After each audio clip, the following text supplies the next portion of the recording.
Chapter 13 to 14. The Tosaka estate stands atop a high hill in the mountain town of Miyama, and in its underground lies the workshop of Tosaka Tokiomi. Inside the workshop is a device resembling a Y-shaped pendulum. Unlike traditional scientific equipment, the pendulum swing is adorned with magic jewels passed down in the Tosaka family, as well as ink soaked in jewels along the hanging rope. The stones and ink play the role of a fax machine.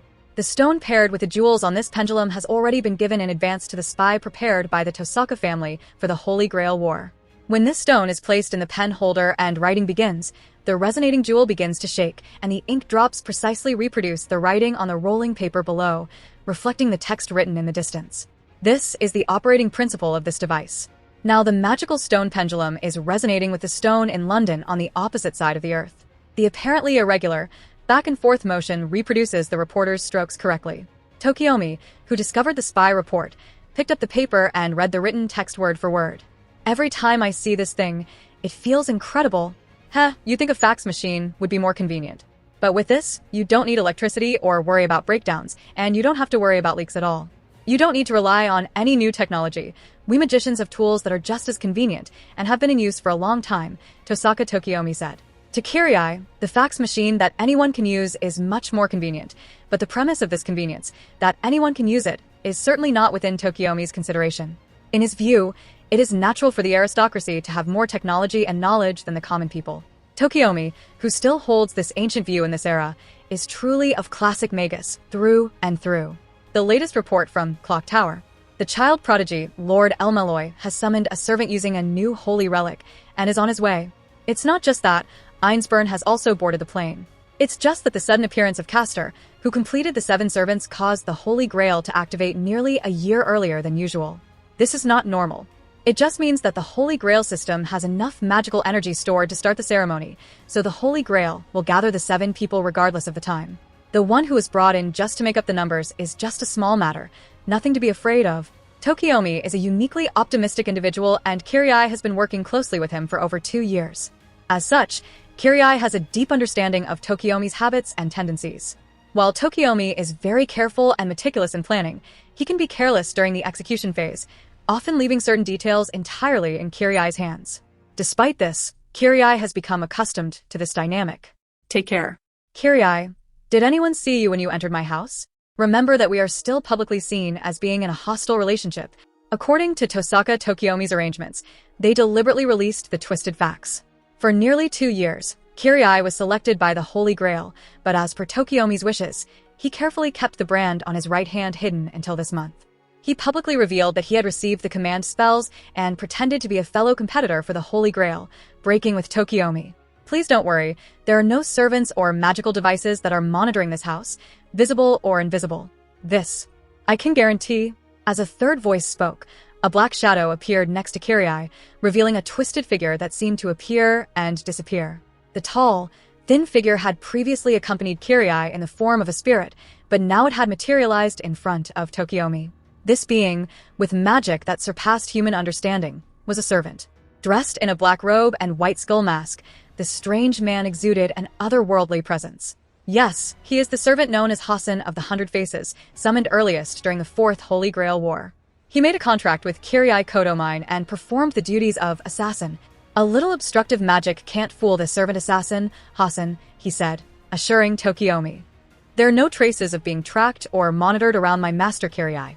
Please rest assured.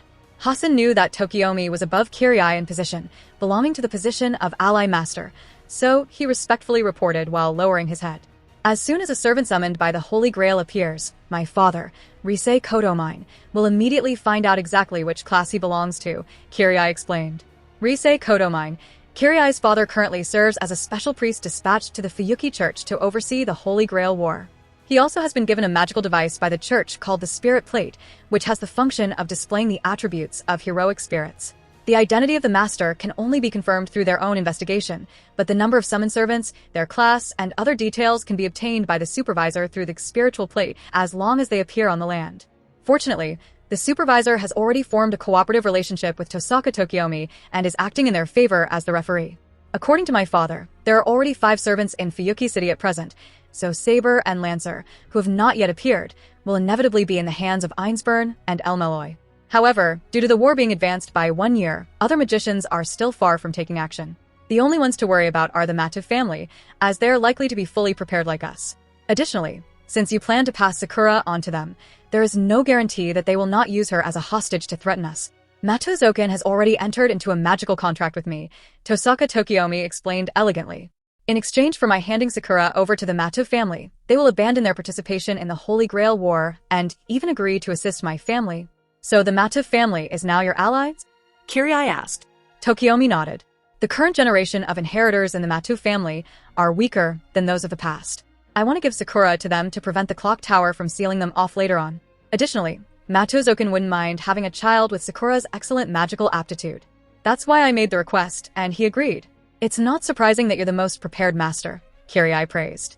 Due to the changes at the start of the Holy Grail War, other masters haven't made any moves yet, but you've already fully prepared and even secured alliances with 3 servants on your side. It's a pleasant surprise that the Matou family will cooperate, even though this isn't much.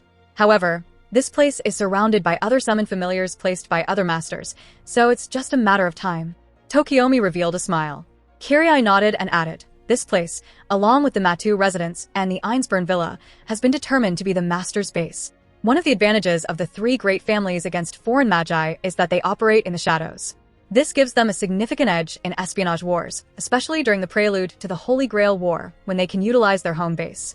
While Kirai has no doubt about Tokiomi's intelligence network, he must still be cautious of the unknown master who summoned Castor and forced the Holy Grail War to start a year earlier. If they encounter such an enemy, Kirai's assassin will be able to play a vital role. It's all right here. Assassin, continue to be on guard outside. Pay close attention, Kirai instructed. Understood. After receiving Kirai's instructions, Assassin once again blended into the void and disappeared from the room. As servants, it is within their power to freely switch between physical and spirit forms. Assassin, in particular, has a special ability that sets him apart from other servants, presence concealment. When he disappears, no one can track his movements. For Kirai, who summoned Assassin not to win but to support Tokiomi, the Assassin is the best choice. Tokiomi and Kirai emerged from the basement and walked into the dimly lit living room, chatting about everyday matters. By the way, where did Gilgamesh go? Kirai asked. The reason why Tokiomi can face the Holy Grail War, which began a year early, with such grace and calm, is because he holds the trump card of Gilgamesh in his hand. The king went to assess the public sentiment. Tokiomi hesitated, unable to bring himself to say, taking a walk as a form of entertainment. As a self-proclaimed noble magus who respects power above all else, Tokiomi treats the hero King Gilgamesh, who is a servant, with the courtesy of a lord even though he is the master. In addition, he cannot understand why the noble Gilgamesh is so passionate about taking a walk. Since you're acting as a subject, Gilgamesh's voice took on an arrogant tone as his figure appeared beside Tokiomi. You dare to speak ill of this king behind my back? Tokiomi, your guts have grown a lot. Tokiomi immediately performed a noble etiquette. I dare not, your majesty. Heh, Gilgamesh chuckled, laying on the classical leather sofa with gold thread inlays. This king is in a good mood now, so I'll spare you of your guilt. Thank you, your majesty. Tokiomi breathed a sigh of relief. As the master, he did not want to be split up with his servant, but as a self-proclaimed noble, he also didn't want to offend the king unless necessary. Sitting on the sofa, Gilgamesh poured himself a glass of red wine and leaned back, gently swaying the wine glass as he watched the red liquid swirl within it. It is natural for the noble hero king to be obsessed with walking, as he is always difficult to understand, especially in a world full of mixed breeds. Even those who call themselves heroes, those who achieve kingship, or those foolish things celebrated as gods will never understand. The wise king, once praised by everyone, eventually becomes a tyrant in the epic.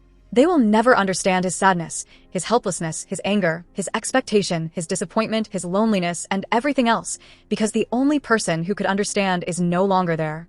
However, as an entertainment program, it has not yet come to an end. Shirou feels very sorry for Sakura, which is a sentiment shared by many people. This is why many Type Moon fanfiction writers believe it is necessary to save Sakura. However, when one actually comes to this world, crossing the dimensional barriers and entering the real world, it becomes difficult to continue this mission. As a real person living in the Type Moon world, he can experience real things such as seeing people, touching objects, sleeping, eating, feeling pain, and even dying.